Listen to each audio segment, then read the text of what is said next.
Morning class 8। Let's continue with the chapter. देखो, हमने distribution of minerals कर रहे थे। एशिया के बारे में मैंने बताया था कि कौन कौन से कॉन्टिनेंट्स में सारे मिनरल्स जो हैं डिवाइड हुए हैं। ठीक है, एशिया के बारे में पढ़ लिया था, यूरोप के बारे में पढ़ लिया था, north America. South America start करना है। देखो, साउथ अमेरिका की कौन कौन सी कंट्रीज़ हैं जहाँ पे बहुत ज़्यादा क्वान्टिटी में मिनरल्स मिलते हैं। ब्राज़ील है जहाँ पे सबसे ज़्यादा आयरन मिलता है। चाइले एंड पेरू है जहाँ सबसे ज़्यादा कॉपर मिलता है। Brazil and Bolivia are the among world's largest producers of tin. Tin सबसे ज़्यादा क्वांटिटी में वहाँ मिलता है। South America is also deposits of gold, silver, zinc, chromium and manganese. ये सब वहाँ पर मिलता है साउथ अमेरिका की सारी कंट्रीज़ में।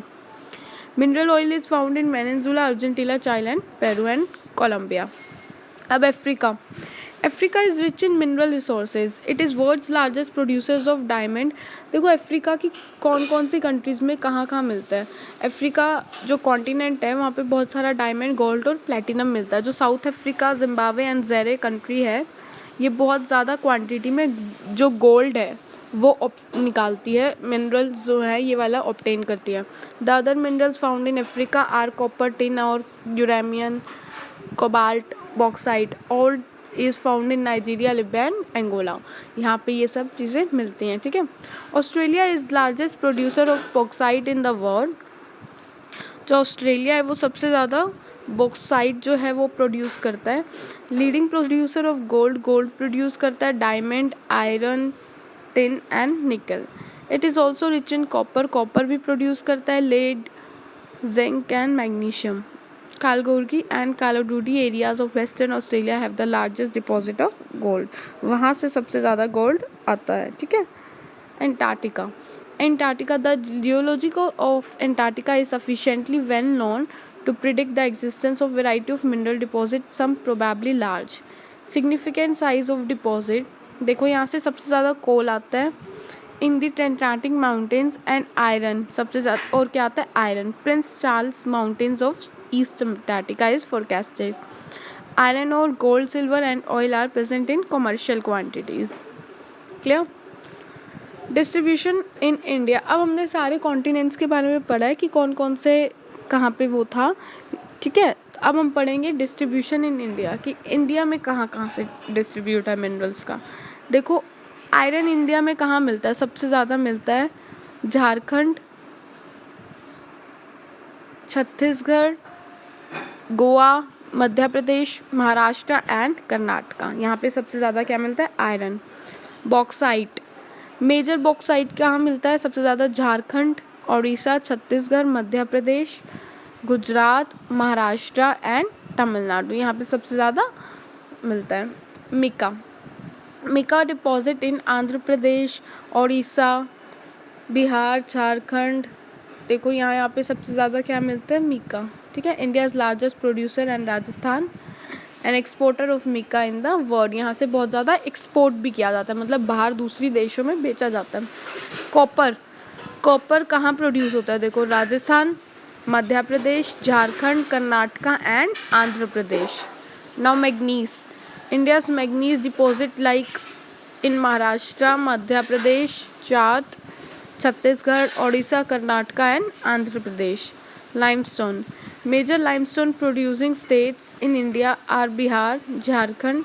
लाइमस्टोन देखो Bihar, Jharkhand, Orissa, Madhya Pradesh, Chhattisgarh, Rajasthan and Gujarat and Tamil Nadu.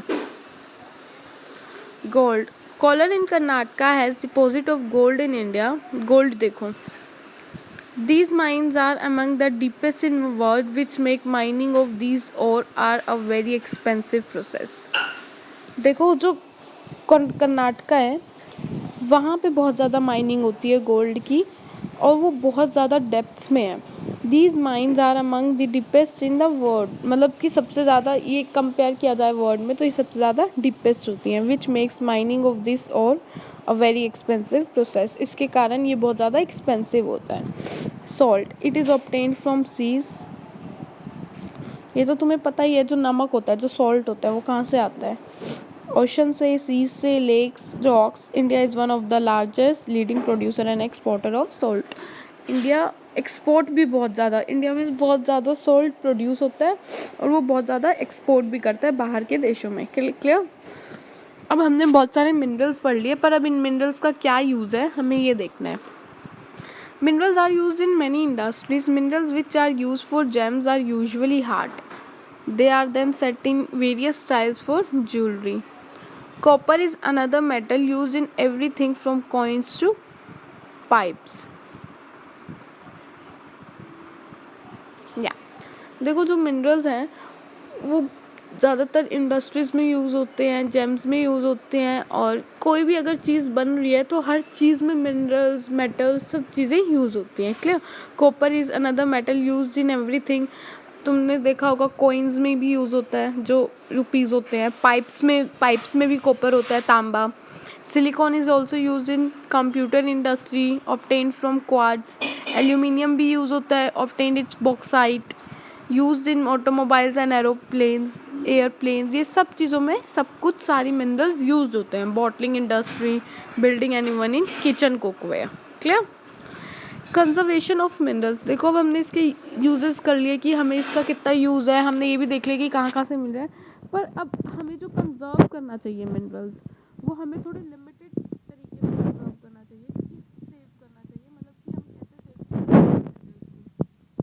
Conservation का क्या मतलब होता है? सेव करना, कि हम मिनरल्स को कैसे सेव कर सकते हैं, क्योंकि हम सारे खत्म कर देंगे तो ऑब्वियसली आगे के लिए कुछ नहीं बचेगा। तो मिनरल्स आ रहे नॉन रिन्यूएबल रिसोर्सेज। देखो रिन्यूएबल और नॉन रिन्यूएबल में डिफरेंस बताया था मैंने। रिन्यूएबल रिसोर्सेज होते हैं जो जल्दी टाइम टू टाइम अपने आप बन जाते हैं, और नॉन रिन्यूएबल होते हैं जिनको बहुत साल लग जाते हैं बनने में, या फिर शायद कभी नहीं भी बन पाते दोबारा। Clear?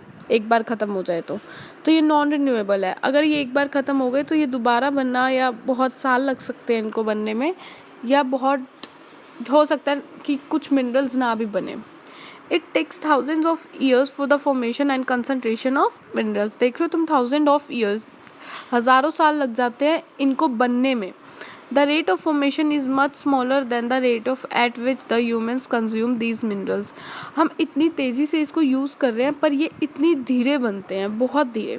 It is necessary to reduce wastage in the process mining. Recycling of metal is another way in which resources can be conserve.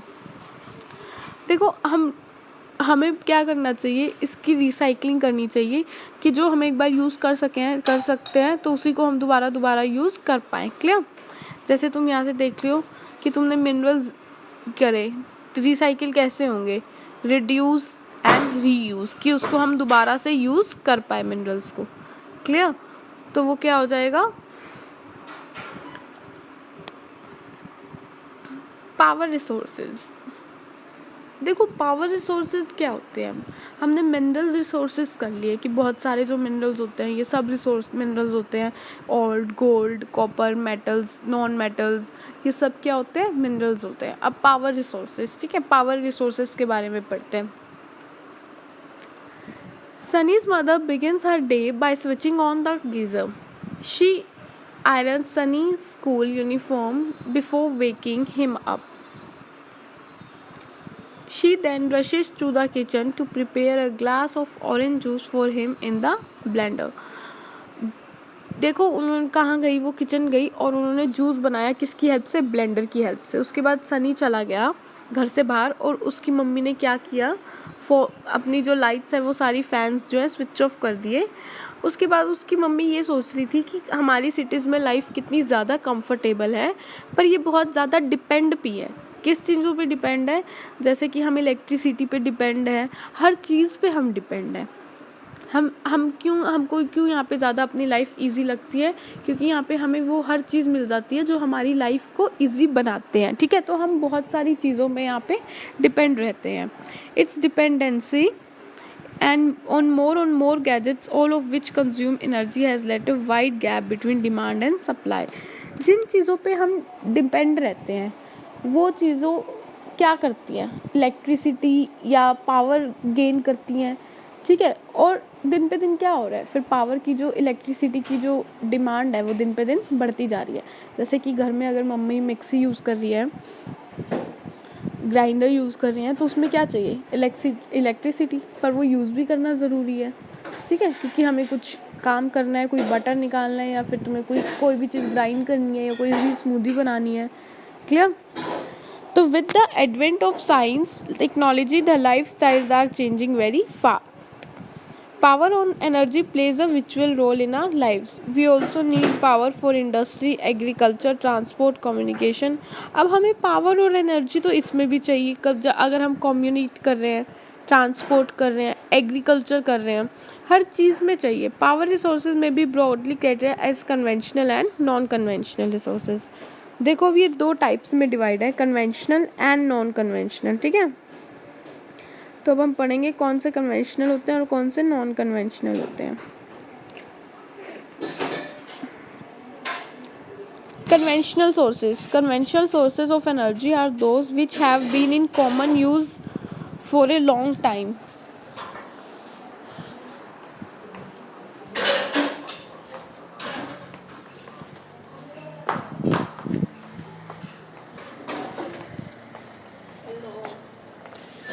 Hello.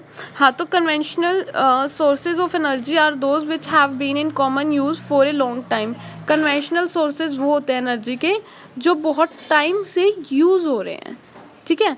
And fire, जैसे कि फायरवुड, फॉसिल फ्यूल्स. जैसे हम फ्यूल्स भी देखते हैं, कोई भी अगर हम ऑयल देखते हैं या कुछ भी देखते हैं, वो 2 मेन ऐसे रिसोर्सेज हैं जो कन्वेंशनल एनर्जी सोर्सेज के लिए यूज़ हो रहे हैं. Clear? Firewood, it is widely use for cooking. तुमने कभी देखा भी होगा, पहले घरों में क्या करते थे, कुकिंग के लिए यूज़ करते थे. और अभी भी जो है जो सिलेंडर आता है उसके अंदर जो LPG गैस होती है, ठीक है, वो किसके लिए, कुकिंग के लिए यूज़ होती है. In our country more than 50% of the energy use by villagers comes from the firewood. जो हमारे अभी भी विलेजेस में क्या होता है कि फायर के थ्रू जो एनर्जी है वो प्रोड्यूस की जाती है. ठीक है, फायर के through. Remains of plants and animals,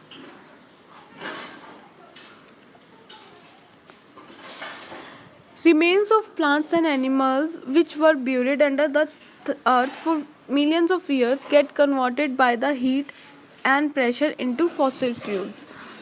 जो plants and animals हैं बाकी के, ठीक है, वो क्या कर दिए जाते हैं, अब वो बहुत टाइम से अर्थ पे हैं, उनकी डेथ हो गई, ठीक है, वो उन्होंने अर्थ के ऊपर पड़े हैं, बहुत ज़्यादा जो उनका वो है सारा जो है वो एक तरह वो मिट्टी में मिल गया. बहुत सालों बाद हम देखेंगे कि वो उनके जो है ना मिनरल्स बन जाते हैं which were buried under the earth for millions of years. मतलब वो मिलियंस ऑफ ईयर्स से अंडर अर्थ के हैं. ठीक है, got converted by the heat and pressure into fossil fuel. उनको हीट एंड प्रेशर के थ्रू अगर उनको कन्वर्ट किया जाता है किसमें, फॉसिल फ्यूल्स में से. क्लियर? कैसे कन्वर्ट किया जाता है, fossil fuel. Fossil fuel such as petroleum, natural gas. अब ये जो कोल, पेट्रोलियम, नेचुरल गैस है, ये सब कैसे ही बनते हैं, ये सब फॉसिल फ्यूल के थ्रू ही बनते हैं. जैसे कि फॉसिल फ्यूल्स कैसे बनते हैं, जैसे बहुत ज़्यादा प्लांट्स या एनिमल्स अगर बहुत सालों के लिए, मिलियंस ऑफ ईयर्स, लाखों में, ठीक है, उनको दफना दिया जाता है, उसके बाद बहुत ज़्यादा हीट और प्रेशर के थ्रू वो कैसे हो जाता है, फॉसिल फ्यूल के अंदर कन्वर्ट हो जाता है. The reserves of these animals are limited. Conventionally, the rate at which growing world population is consuming more them is far greater than the rate of their formation. So they are likely to be exhausted soon. देखो ये obviously दिन पे दिन इतना तो speed में हम नहीं कर सकते कि हर किसी को ब्यूरी करके वो कर दे. तो इसका जो रेट है बनने का फॉसिल फ्यूल का वो बहुत कम है. और ये भी हो सकता है कि ये अब ख़त्म भी हो सकता है हमेशा के लिए. क्लियर? अब हमने 3 मेन वो पढ़े थे फॉसिल फ्यूल्स. कौन कौन से थे, coal, petroleum and natural gas. ठीक है, अब हम करते हैं coal. This is the most abundantly found fossil fuel. ये सबसे बड़ा कोई फॉसिल फ्यूल है. इट इज़ यूज जैसे डोमेस्टिक फ्यूल. अब कोयला तो हर चीज़ में यूज़ करते हैं. तुमने देखा होगा कि पुराने घरों में पहले जब कुकिंग करते थे तो मेन कोयला ही यूज़ करते थे. और अभी भी बहुत जगहों पे विलेजेस में कोयला यूज़ किया जाता है. जो आयरन करते हैं, जो तुमने कभी प्रेस वालों को देखा होगा, वो उसमें भी आयरन प्रेस डाल के उसमें कोयला डाल के प्रेस करते हैं. तो मतलब कि एक तरह की एनर्जी है ना जो हम यूज़ कर पा रहे हैं. ठीक है, this is the most abundantly fossil fuel. It is use in domestic fuel industries such as iron and steel. ये सबसे ज़्यादा कहाँ होता है? आयरन एंड स्टील इंडस्ट्री में यूज़ होता है। जब इंजन्स स्टीम इंजन्स को इलेक्ट्रिसिटी जनरेट करनी होती है तो ये वहाँ पे सबसे ज़्यादा चाहिए होता है। Clear? Electricity from coal is called thermal power. जो इलेक्ट्रिसिटी कोल के थ्रू प्रोड्यूस होती है उसको हम बोलते हैं thermal power. Clear? Electricity generate from coal is called thermal power. The coal which are using today are formed millions of years. जो अब हम कोयला यूज़ कर रहे हैं, जो अब हम कोल यूज़ कर रहे हैं, वो तो बहुत पहले बन चुका है, मतलब कुछ लाखों साल पहले ही बन गया था। तो तुम देख रहे हो जो लाखों साल पहले बना था वो अब हम अपनी लाइफ में यूज़ कर रहे हैं। तो इसका मतलब कि ये बहुत जल्दी ख़त्म भी हो सकता है और फिर इसको दोबारा बहुत लाख साल लगेंगे दोबारा से बनने में। Clear? The coal which are using today was formed millions of years ago, which gained ferns and swamps got buried under the layers of the earth. Coal is therefore referred to as buried sunshine. कोल को हम इस ऐसे भी बोलते हैं buried sunshine. क्यों? क्योंकि ये कैसे बनता है? फॉसिल फ्यूल के थ्रू। फॉसिल फ्यूल्स कैसे बनते हैं? जब प्लांट्स एंड एनिमल्स को हम ब्यूरी कर देते हैं, दफना देते हैं, फिर उसके बाद बहुत मिलियंस ऑफ ईयर्स के बाद देखते हैं कि उनका एक अपने आप ही एक नेचुरल गैस, पेट्रोलियम और कोल बन जाता है। The leading coal producers in the world are, देखो कोल के बारे में